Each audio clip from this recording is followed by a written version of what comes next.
ప్రభువైన యేసుక్రీస్తు నామములో మీ అందరికీ కూడా నా ప్రత్యేకమైన వందనాలు. ఈ యొక్క దినం దేవుడు వాక్యం ద్వారా మనతో మాట్లాడుతూ ఉన్నాడు కదా.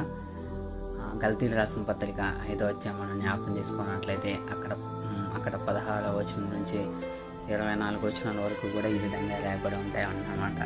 ఏంటంటే, నేను చెప్పినదేమనగా ఆత్మానుసారముగా నడుచుకునేటప్పుడు మీరు శరీరీచ్ఛలను నెరవేర్చాలని అక్కడ రాయబడి ఉంది కదా.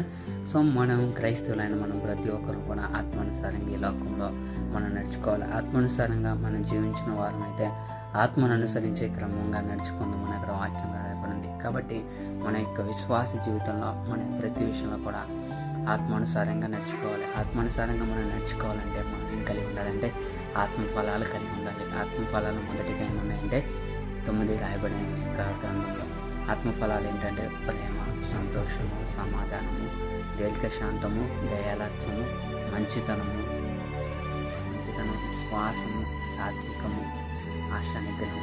ఇవన్నీ కూడా మనం కలిగి ఉన్నట్లయితే ఈ లోకంలో దేవునికి ఇష్టానుసారమైన బిడ్డలుగా మనం జీవించగలం. ఎందుకంటే మనం గొప్ప దేవుని కలిగి ఉన్నాం. మన యొక్క నిరీక్షణ ఈ విషయంలో కూడా వ్యర్థంగా పోదు. కాబట్టి మన ప్రతి విషయంలో కూడా ఈ యొక్క ఆత్మఫలాలు మనం కలిగి ఉంది. ఈ యొక్క ఆత్మఫలాలు మనలో ఉన్నట్లయితే మనం ప్రతి విషయంలో కూడా ఇతరుల పట్ల ప్రేమ చూపించే విషయంలో, ఇతరుల పట్ల వారు మన పట్ల ప్రవర్తించిన ప్రతి విషయంలో కూడా మన ప్రేమను చూపించగలం. ఈ యొక్క ఆత్మఫలాలు మనం కలిగి ఉన్నట్లయితే.